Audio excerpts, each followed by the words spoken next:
Well, viewers, less than a week after announcing a 25% tariff on imports from India along with a penalty, US President Donald Trump has once again targeted India over its purchase of the Russian oil. In fact, in recent social media posts, Trump has claimed that India is buying large quantities of Russian oil and then selling much of it on open market for significant profits.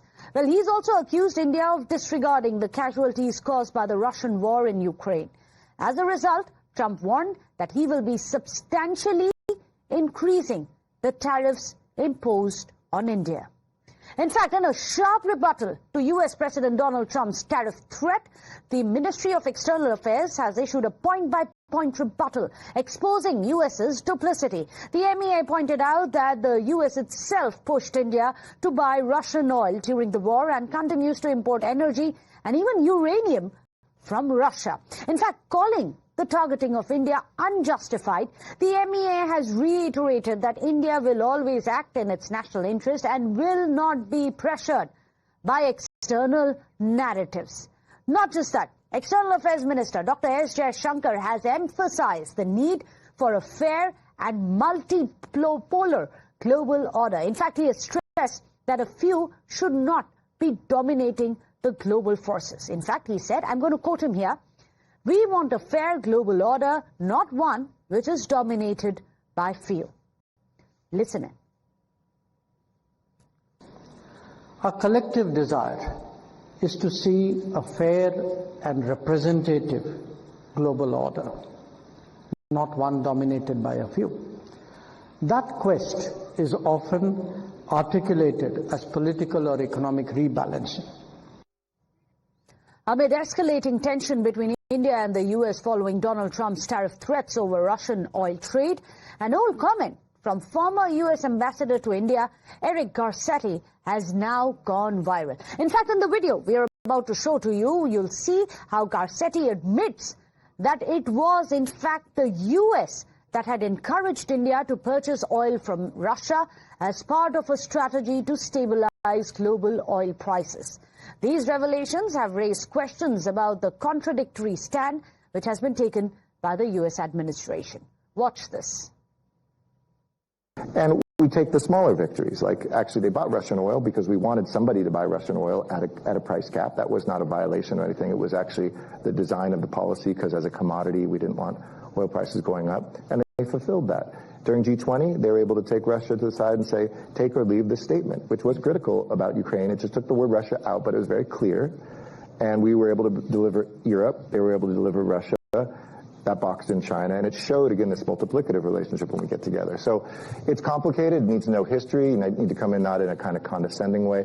But I think once you do that, it's a very loyal relationship. And I would say the people-to-people stuff, given that everybody who's in power there has family, has studied, has served in the United States by and large. It's a real soft or smart power advantage.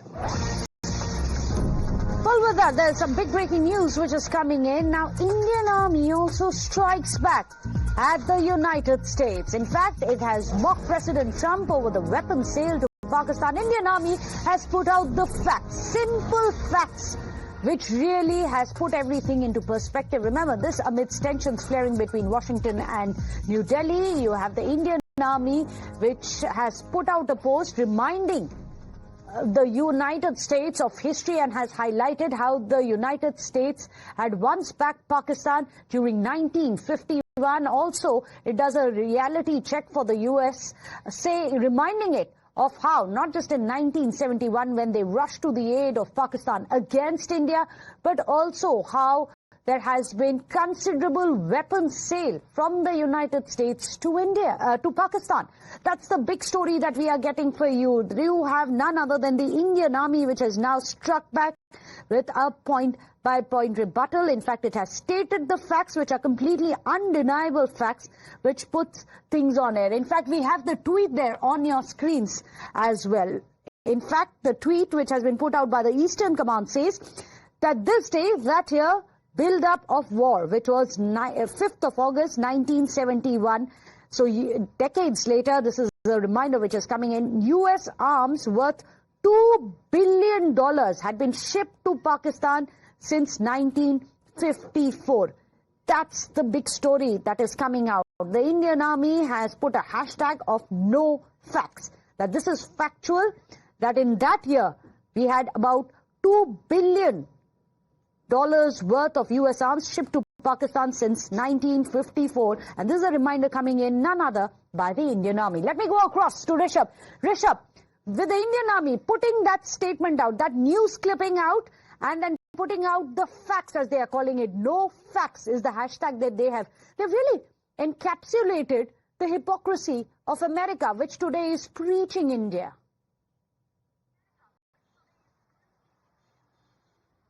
Well, Meghna, very clearly, India had it enough.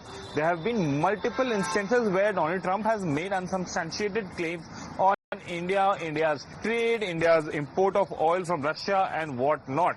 Yesterday, what Donald Trump said on the Truth Social, it implies that as if India is helping Russia or paying for Russia's war as well, and that is something that was a red line for India, and that's the reason that we heard that rebuttal, a strong rebuttal coming in from the External Affairs Ministry spokesperson Randeep Jaiswal, where he point by point, buffed clear indications that India will not take it lying low any further. Having said that, the Eastern Command of Indian Army has now tweeted that how between 1954 and 1971 there was a transfer of about 2 billion worth of arms back then, for that matter. The 2 billion back in 1950s, 1960s. That much of arms were transferred to Pakistan. So was Pakistan, very clearly indicating, was US helping Pakistan to build an attack on India? Because in 1971, or for that matter 1965 war as well, Pakistan used all the weapons that were given, not sold, given by US to Pakistan. Even the genocide that we saw in Bangladesh in 1970-1971 was undertaken by Pakistani army using the US weapons that were granted to them, not sold but granted, or for that matter gifted to them, between 1950s and 1970s. Right. So this is very clear. India is saying that if you look at us and our trade as an assistance to the war, what were you doing for last half century? Absolutely. Putting things into perspective there is the Indian Army. Let me go across to Major General retired A.K. Sivaj. Thank you so much, General Saab, for joining us. Very interesting. Indian Army really hasn't lashed out at Trump, but by just putting out the facts. Today, when India stands accused of aiding Russia in its war against Ukraine, Indian Army has put out the facts of 1971. Slap on the face of American administration there. Absolutely correct. See, as far as India is concerned, when the U.S. is telling that India is buying discounted rate oil from Russia, and it is basically then also selling to other countries and earning a profit, it has forgotten that as far as America is concerned, it has also done the same thing every time and always. First of all, it is still buying oil and gas by the European country. At the same time, our biggest adversary, Pakistan, they have been always giving out-of-way support to the Pakistan. And the Indian Army has very correctly brought out this, whether it is a war in 1965 or 71, and especially in 71, it went out of way, not only give weapons and equipment, including the aircraft, but also that brought a 7th Fleet in the Arabian Sea. It was a very different thing altogether that the Russians sent the nuclear submarine. So the point today is that that the US should stop lecturing India, and it should mind its own business. It has been always giving a lot of weapons and almost free to Pakistan, and Pakistan has been using all these weapons against us. Remember, as of today, there are 83 AF-16 aircraft which have been given by US to Pakistan almost on a very marginal price, and very recently, just about 2 years back, it has given $400 million to upgrade that. So it is a double speak as far as US is concerned. US has been always helping Pakistan. Pakistan Army, Air Force and Navy, they all have been beneficiary of Pakistani. Absolutely. And General Sivach, on the other hand, you have Russia, who has come to the aid of India in the past wars as well. History speaks louder than the words and the threats and the tantrums coming in today, isn't it? India's diplomatic and also defense ties with Russia. Absolutely. You see, the point is that as far as India is concerned, the Russia is our iron friend. They have stood with us in 1971 when we signed a friendship treaty for 50 years. And the issue is that the Russian weapons are more dependable. They give it on a very, you can say, competitive rate. They are ready to transfer the technology, including they are offering us Su-57 on a very discounted rate on transfer of technology formula. But the issue is that today the US is now trying to put pressure on India that we stop buying Russian oil. India will not come under pressure. India will do what is in our national interest. Our national interest says we will buy oil and our energy security from anywhere where we can get the cheapest. And as on today, the cheapest oil you can get it is from Russia. Absolutely. Not only that, but it is also on a rupee ruble, not on dollar. So, if US has to lecture India, they must look into in themselves. As on today also, the Europe is buying almost 30% of oil. Why double standard? Why not put pressure on Europe? They should stop buying oil and gas from Russia rather than lecturing India. India is not going to come under pressure. India will do what is in our national interest. And mind you, the leadership of Prime Minister Modi is very, very stable and strong and will not come under pressure. And US must realize it that if it apply pressure tactics, India knows to expose US loud and clear.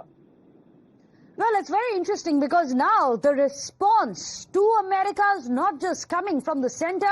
We, of course, have a statement coming in from the External Affairs Ministry. You have the External Affairs Minister. But also, interestingly, you have now the Indian Army hitting back, highlighting the duplicity when India is accused of funding the war against Ukraine. Let me go across to Major General Shashi Asthana also, who's joining us. Thank you so much, sir, for joining us. General Saab, what do you make of this hypocrisy of America? But it's very interesting that you have the Indian Army and perhaps in true gentleman's spirit, less rhetoric, only sticking to facts in its counter to US. Certainly, the US has been helping Pakistan traditionally. If you see whether it is 71 war, they tried to in fact, put pressure on India by shifting their 7th Fleet in Bay of Bengal and trying to deter us in 71 war. That was one. Secondly, in fact, if you see, go by the origin of Pakistan, when the partition took place, they decided, and the Western powers decided to make Pakistan for only simple reason that they wanted to checkmate USSR, and they included Pakistan in C2 and CENTO, and that is why Pakistan always became nearer to the West and was armed against India traditionally. In the recent past also, what has happened, in which for which I think enough has been brought out in front of media also, that they refurbished their F-16 fleet. They also passed a package for maintaining F-16 fleet. They also supplied various arms to Pakistan, and they were arming Pakistan against India with weapons which can only be used against India, with a proviso or with the excuse that no, we are arming Pakistan for the global war against terrorism. In fact, I recall very specifically, I had asked a question to the ambassador of USA to say as to why do you have to give F-16 to Pakistan when you know that F-16 has got no role in global war against terrorism. And his reply was that, see, they are actually fighting for us in Afghanistan, and their here is that Indian Army can put pressure on them on the western, on their borders. So we have to help them out in some manner so that we balance it out and we reduce their threat. So in other words, they have been trying to play a Pakistan against us for ages now. Absolutely. And the new revelations are no different.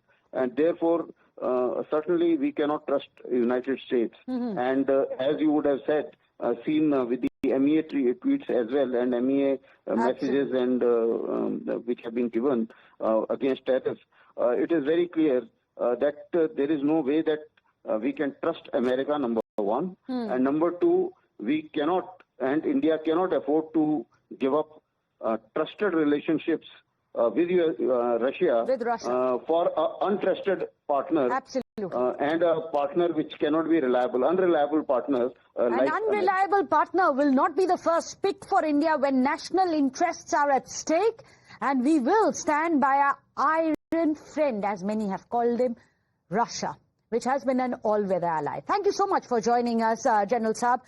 Good to have your perspective, Mr. Asthana, on this. But with that, let's also tell you how it's not just about this, about the historical facts, about the hypocrisy of the rants which are coming in from Trump, but also there's a lot of politics back home. But the Congress party has demanded a statement from the Prime Minister. They claim that Trump's actions are hurting the sentiments of Indians and are arguing that it's time to call out this constant bullying. In fact, the opposition has also raised concerns about the deteriorating relations with US, questioning why the Prime Minister remains silent on this issue. But the Congress, of course, has urged Prime Minister Modi to give a sharp reply to Trump, asking where is India's Prime Minister, even questioning if we have a full-time Commerce Minister. Listen in to Congress's attacks, and later on we'll tell you how there are those within their own parties who seem to be divided upon this opinion. Watch. Well, Mr. Donald Trump's disparaging remarks hurt the dignity and self-respect of 144 crore Indians. I do hope that the government shows the resolve and the spine to stare this gentleman down. It is extremely unfortunate that in the discourse among nations, such vile language is being used by the president of the most powerful nation in the world. And the time has come to call out this constant bullying and hectoring. Decision we take must be solely based on our national interests. We shouldn't get bullied or distracted by impulsive proclamations of other heads of states. All our decisions have to be based on our national interests. That being said, I must also say that perhaps there has been a cultural gap between our administration and the American administration. Our administration perhaps misread their joint events with President Trump in the past, thinking that that led to some sort of a personal relationship. Obviously, that's not true. Our administration has a world view, and their world view and a cultural, societal view, there is a gap. And that could also be a cause of this little friction. But we shouldn't get flustered. We should negotiate hard, keeping our self-interest in mind, and come to some sort of a conclusion. Well, there you have it. You just heard Congress's senior leaders such as Manish Tiwari, Karti Chidambaram coming out and saying that it is not going to fluster us. For us, it has to be nation first, doing desh ki baat, that we will not compromise. However, there are those within the Congress party who, instead of saying it's about nation first, let's put India first, India's interests first, there are those who are coming out, instead of questioning Trump, the tantrums and the arrogance, are busy questioning our own government. Watch how Congress itself is divided. इतने साल से आप दावा कर रहे हैं कि राष्ट्रपति ट्रंप के साथ आपका एक विशेष रिश्ता है, गले लगा रहे हैं. अभी विदेश मंत्रालय की ओर से कुछ बयान आया है, पर ये बिल्कुल साफ हो गया है कि हमारे रिश्ते जो अमेरिका के साथ बहुत बिगड़े गए हैं. आज कैप है, चाइना, अमेरिका, पाकिस्तान, तीनों चुनौतियां बन गई हमारे लिए.